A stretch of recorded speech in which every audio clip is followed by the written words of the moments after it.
Welcome, everyone. So we're going to start with the reading from Emmett Fox. It's titled The Hidden Studio. And he wrote, "We are all engaged in building our consciousness during every waking hour." And I will add, personally, many of our sleeping hours, too. This work is invisible, silent, and consequently overlooked by the bulk of humankind. Nevertheless, it is the most fundamental and most far-reaching activity in life. Hour by hour and moment by moment, we are building good or evil, failure or success, happiness or suffering into our life by the ideas that we harbor, the beliefs that we accept, the scenes and events that we rehearse in the hidden studio of the mind. This fateful edifice, upon the construction of which we are perpetually engaged, is nothing less than ourself, our personality, our identity on this earth, our very life story as a human being. That wondrous building, the spiritual consciousness, is called in the Bible the Temple of Solomon, and we are told two wonderful things about that building. It was built without any noise, and we know the thought is soundless, and it was built upon a rock. And the house, when it was in building, was built of stone made ready before it was brought thither. This is from 1 Kings. So that there was neither hammer nor axe nor any tool of iron heard in the house while it was in building. And then he quotes Psalm 31, "Be thou my strong rock, for a house of defense to save me." Now, the Lamsa translation of that is, "Be thou unto me the God, the helper, the house of refuge, and save me."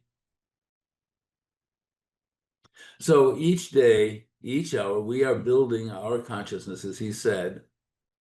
And as we do so, we make decisions which will follow us through this life.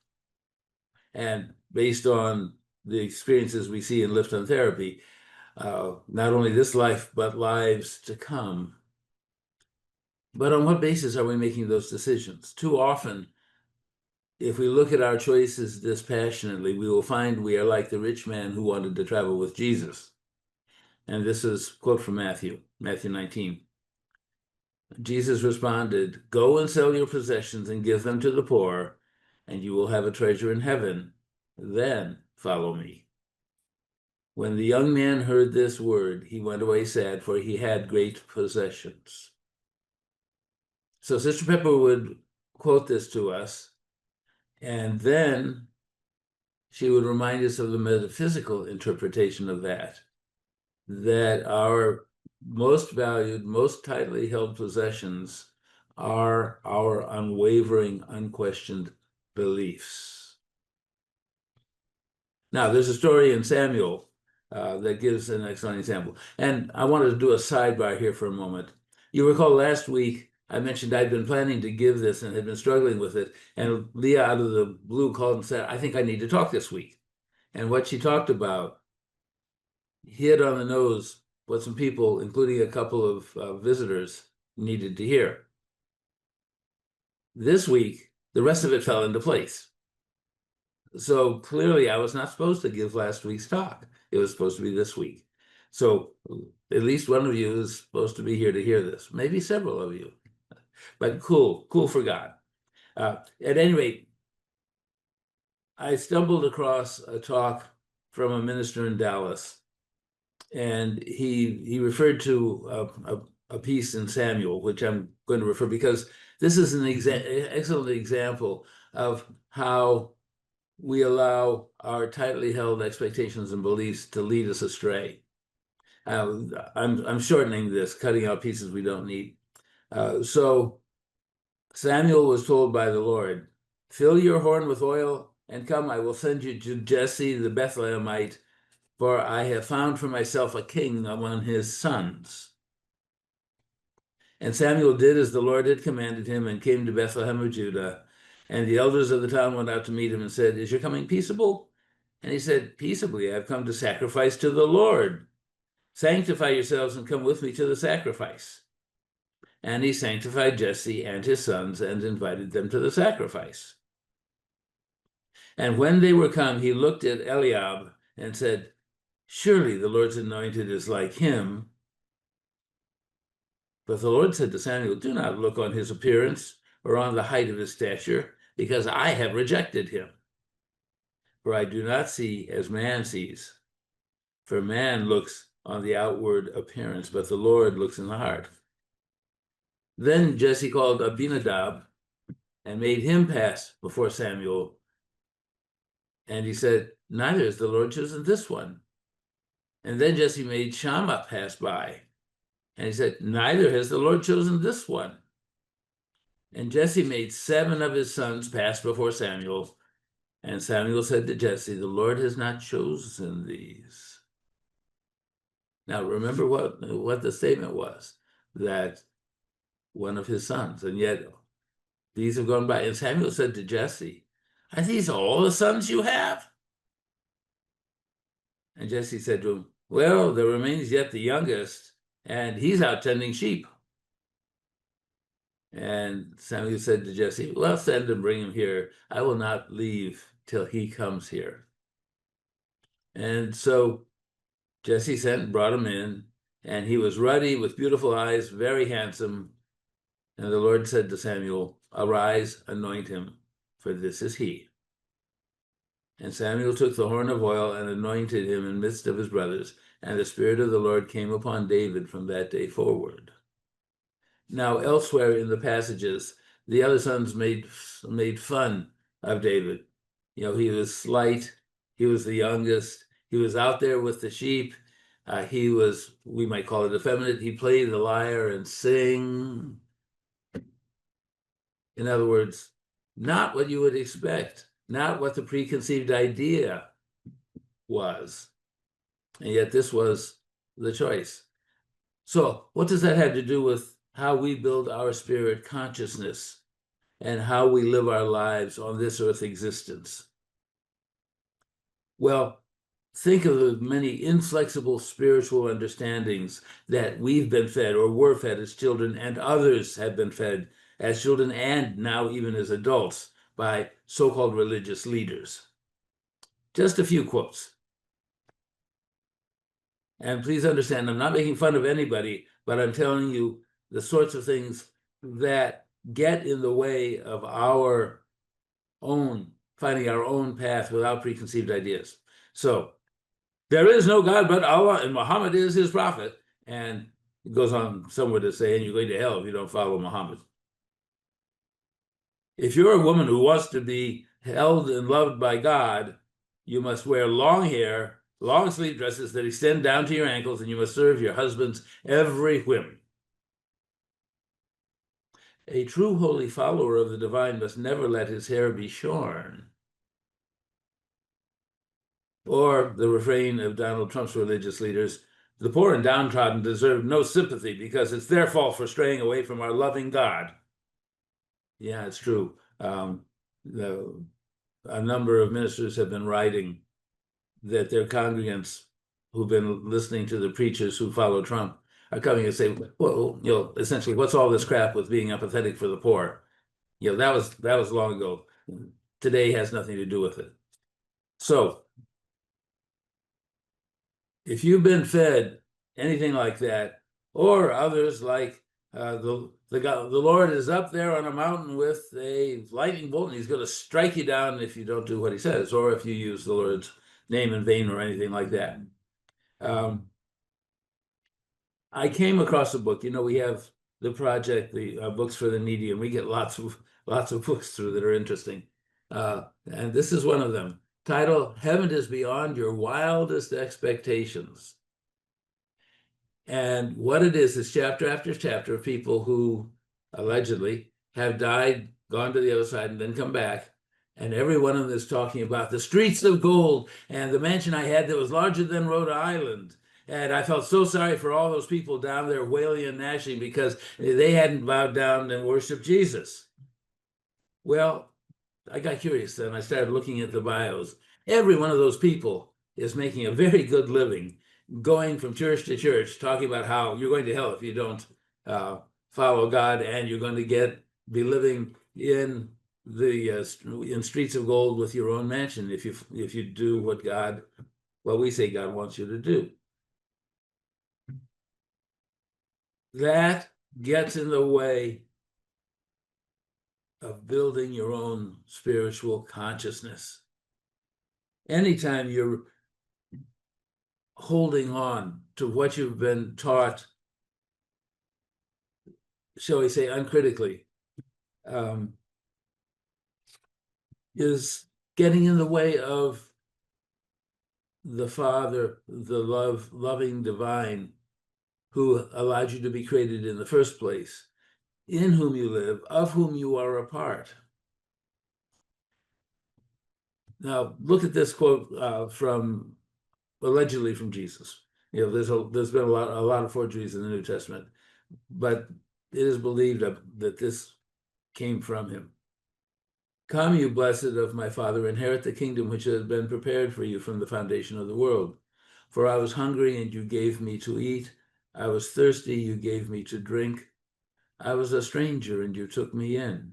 I was naked, and you covered me. I was sick, and you visited me. I was in prison, and you came to me. Then the righteous will say to him, Our Lord, when did we see you hungry and feed you, or thirsty and gave you drink? When did we see you a stranger and took you in, or that you were naked and covered you? And when did we see you sick or in prison and come to you? The king will answer and say to them, Truly I tell you, inasmuch as you have done it to one of these least brethren, you did it to me. A very great difference there, isn't there? The welcoming of all of us who are made of stardust, of divine existence.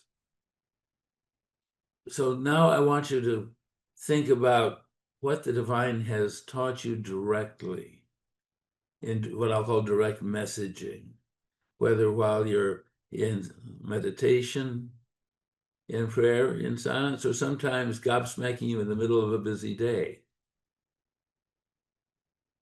Consider the understandings that those of us in this spiritual gathering have shared with one another, even as we follow different paths toward the divine. Last week, I was particularly aware or made aware what a wonderful community we have here, because each of us, it appears, feels free to share even our painful moments, to ask for prayer, to be humbled in what we're dealing with or seeking. What a wonderful community we have. And what a wonderful representation of pure divine love and acceptance. And Richard Rohr, in his writings, reminds us that in his view, the Christ Spirit, has visited many peoples, if not all people, scattered throughout this earth plane. They might look different, have different customs, different languages, but he says the Christ has conveyed the same message to everyone. God is love. And our job as people who seek to walk in the light, be of the light, is to absorb and radiate that divine love everywhere, 360 degrees, as we wend our way through this life. And the extension of that message, the extension of that calling, reflects on how we make choices which reflect the actions we take, the words we use, the prayers we use, as we work to build our spiritual consciousness, our Solomon's temple, our life on this earth as a follower of divine love. Now, The Peace Pilgrim spoke often about her awakening, which came, as I recall, mid-teenager. She was walking through the woods, she recounted, and said, "Oh, this tree is God. This rock is God. This dirt, this mud, it's all God. I'm God." That's true for all of us. That's true for all of us because all of us are God stuff, are made of it. All of this is God stuff. So as you do your religious walk, as you do your studies, your openness to new lessons from the divine,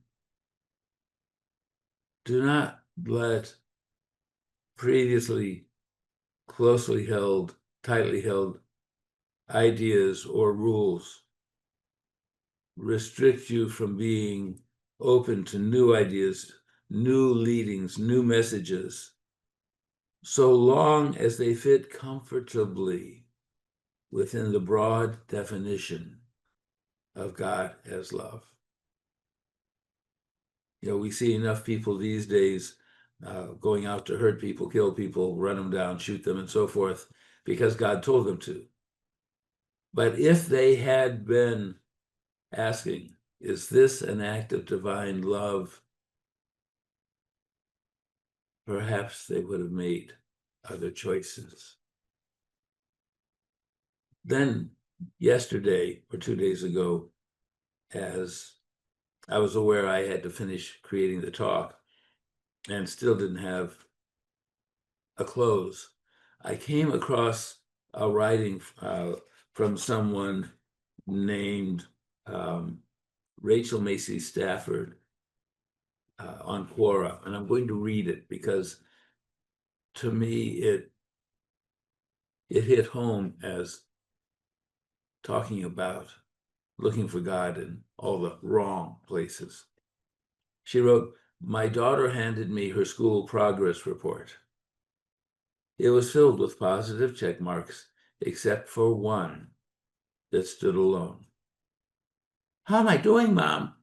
she asked with a seriousness that didn't quite match the small, messy little person looking up at me through smudged glasses that were sliding down her nose. She pointed to her teacher's neatly written comment beside that single check mark.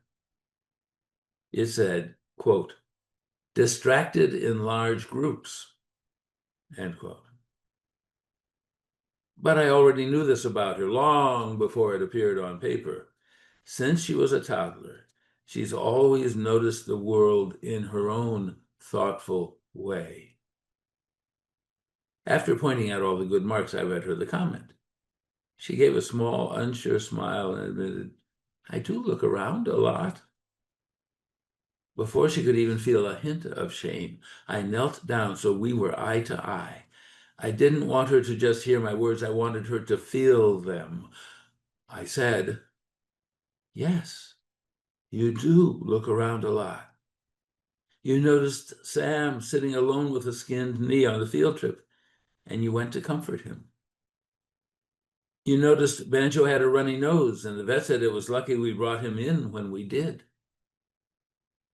You noticed our waitress was working very hard and suggested we leave her an extra tip. You noticed Grandpa walking slower than the rest of us, and you waited for him. You noticed the beautiful view every time we crossed the bridge to swim practice. And you know what? I don't ever want you to stop noticing, because that is your gift. It's a gift you give the world.' She smiled, her face glowing with acceptance. And I realized something. Her way of seeing the world could make it better. We are all just waiting for someone to notice our pain, our scars, our fears, our joy, our wins, our courage. And the one who notices is a rare and beautiful gift." Let that be us. And what part of what that requires is letting go of our preconceived ideas. Now, I'm not saying that there's nothing to be gained from learning from good teachers, but choose your teachers carefully. Shun those who preach, I'm okay and you're not okay unless you follow me to the letter. Or I'm okay, you're not okay, you're going to hell unless you do what I tell you to do. Or any of those other things where it's I'm okay, you're not okay, or I'm okay, you're okay, and they're not okay. So teachers like Emmett Fox and Richard Rohr are a yes. Oral Roberts, Jimmy Taggart, and any of those in any faith who preach my way or you're going to hell, they're a no. And then one final thought, again, came to me out of the blue in my general readings that I do every day. A quote from Elizabeth Barrett Browning. Earth's crammed with heaven, and every common bush afire with God.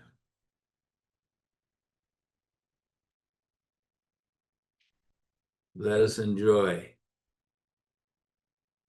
all that heaven and all those bushes afire with God. That's what I had to say today. Anyone with something to share? Yes, Ellie. It's interesting that you were bringing up King David and King Saul or King Samuel the prophet, when he went to choose David and the sons of Jesse and everything. Judah means praise, and that's what David did all the time. And so he always kept that frequency up with praise, with music, with writing music, with the notes that he played on his harp. In Hebrew, the letters and the numbers and the notes, they're all the same. So the aleph would be the A, and writing and music, it would be 1 in a numerical value. So, kind of makes it easier versus our language where it's not so easy in a lot of ways like that. Anyway, and then 8 is a new beginning. So that was his new beginning. And then I don't know how many David movies you've watched, but in one of the movies that we've watched, I don't know, in the last couple of months, it showed King Saul, being tormented by the evil spirit. And then when he went up against Saul, just playing his harp, there was a character playing the witch that the wife went to consult for Saul's nightmares and stuff. And she basically looked at David and said, the lion's whelp, meaning, coming from Judah. And so, everything was kind of like the prophecy, as you were saying, that was going to be foretold, and we know the story of, well, maybe some of us know the story of Ruth being the great, great, great, great, great, great, great, great grandmother of David. If you follow the lineage all the way up and down. And of course, that's the lineage that Messiah came from. So, it plays in a very important part. That whole lineage plays a very important part in Messiah, Anyway, but it was interesting, you had brought out the feminine, which during that time frame, it wasn't so much felt of the patriarch system yet. And so a lot of times the feminine was still felt in many areas of the world. And so, and it was recognized that the Jewishness did come from a mother, versus years later, it went to the father. And then when the lines got convoluted, it went back to the mother. So, when Samuel came and, picked David, I mean, to me, that story always held, I don't know, always held strength and courage for him, because I was always one of those different kids. I didn't fit in a box, which was fine because I prefer a circle instead. And to me, the boxes and walls were made to be broken, which didn't fit the traditional mindset of the 70s. You go to school and you sit in a box. So when I was able to read stories of that later, I was like, see, that person's different and that person's different. So, and you were saying how we build our spirit consciousness. What have we been fed? Well, we've been fed preconditioning and traditions of the way we should be. Again, going to the traditional scriptures, when Messiah accepted Saul in the beginning, but became Paul, he was Jewish. Many people don't want to recognize that, but if you look at what he did, he followed all the biblical holidays. He followed many, if not all, the Jewish traditions, and he was taught by Gamaliel, one of the major rabbis of that time. And yet, he was never scolded of all his traditions that he kept. Because, as you said, they did not interfere with the path of being and showing divine love. Because everything he did, he showed people how to live through divine love. Love the Lord your God with all your heart, soul, and might, and love your neighbor as yourself. And when you're doing those two things, those are the feet and the hands of everything else that's been ever written, referring to any religion that's out there. So thank you, Brian, for your talk today. Dear God, thank you for having brought us together today. Thank you for being in us, having given us life and breath and love.